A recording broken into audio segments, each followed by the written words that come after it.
శాసనసభ్యులు మక్కన్ సింగ్ రాజ్ ఠాకూర్ గారి ఆదేశానుసారం 100 రోజుల ప్రణాళికలో భాగంగా 35 డివిజన్లో ఇంటింటికి వెళుతూ పరిసరాలను పరిశుభ్రంగా ఉంచుకోవడం, చెత్త మున్సిపల్ వాహనంలోనే వేయడం, మన రామగుండం అలాగే మన డివిజన్లో జరుగుతున్న అభివృద్ధి పనుల గురించి వివరించడం జరిగింది.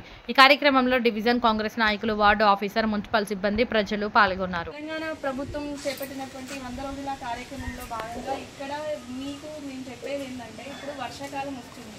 సో మీరు ఖచ్చితంగా చెత్త అనేది ఏదైతే ఉండదో మన మున్సిపల్ బండికే వేయాలి. ఎందుకంటే దోమ తయారవుతుంది. చెత్త మన ఇళ్ళల్లో పెట్టుకోవడం కానీ, లేకపోతే మన పక్క పుట్టి రోడ్ల పుట్టి కానీ, లేకపోతే సైడ్లకు కానీ ఇట్లా వేసుకున్నాం అనుకోండి, ఖచ్చితంగా దోమ తయారవుతుంది. ఆ దోమ వల్ల ఏమవుతుంది, మనకు మలేరియా కానీ డెంగ్యూ కానీ వస్తుంది.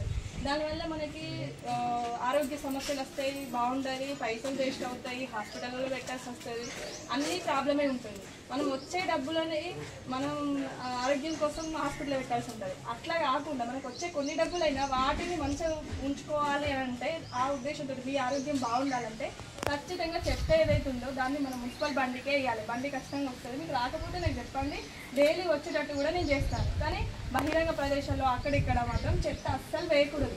ఇప్పుడు మన దేశమైనా మనమైనా అభివృద్ధి చెందాలంటే ఎక్కడ కూడా చెత్త కనబడుతుంది. ఇప్పుడు వేరే దేశాలు ఉన్నాయమ్మా, ఎట్లా ఉంది ఆ దేశంలో ఎక్కడైనా చెత్త కనబడుతుందా? కనబడదు. మన దేశంలో చెత్త కనబడుతుందంటే మనమే వేస్తున్నాం.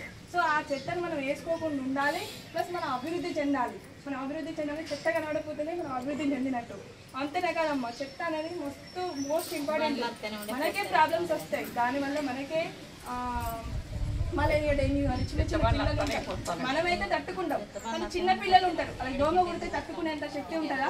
ఉండదు. ఆ చిన్న పిల్లల కోసమైనా కూడా ఇప్పుడు నెలకు 2 నెలలకు ఏమైతే దోమ కుట్టడం వల్ల, ఏదైనా పరిశుభ్రంగా లేకపోవడం వల్ల, ఇంట్లో పరిశుభ్రంగా లేకపోవడం వల్ల జ్వరం వస్తే హాస్పిటల్కి వెళ్తాము, ఆ చిన్న పిల్లల్ని తీసుకొని తిరగాల్సి ఉంటుంది. అలాంటి సమస్యలు రావద్దంటే మన చెత్త అనేది మన చెత్త బండికే వేయాలి. మీరు ఎక్కడ అక్కడిక్కడ పడేసుకోవద్దు. మరియు డ్రైన్లు ఉంటాయి, డ్రైన్లలో కూడా కవర్లు కానీ ప్లాస్టిక్ కానీ ఏం పడేయద్దు. ప్లాస్టిక్ అసలు వాడద్దు కూడా. ప్లాస్టిక్ వాడడం వల్ల ఏమవుతుంది, చిన్న చిన్న క్యాన్సర్లు వస్తున్నాయి. అలాంటివి రావద్దంటే సంచి బ్యాగులే వాడాలి, ప్లాస్టిక్ను వాడద్దు. ఓకేనా అమ్మ? ఇవన్నీ పాటిస్తారా? మున్సిపల్ బండికి చెత్త అందిస్తారా? చెప్పండి ఒకసారి గట్టిగానండి. దేనికి అందిస్తారు? మున్సిపల్ బండికి మున్సిపల్ బండి వస్తుంది, స్వచ్ఛ సర్వేక్షణ దానికే ఇవ్వాలమ్మా. అక్కడిక్కడ మాత్రం ఎక్కడ పడేసుకోవద్దు.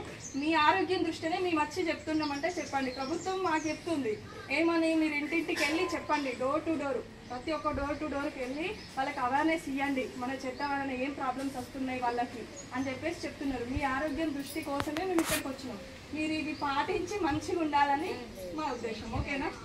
సరే.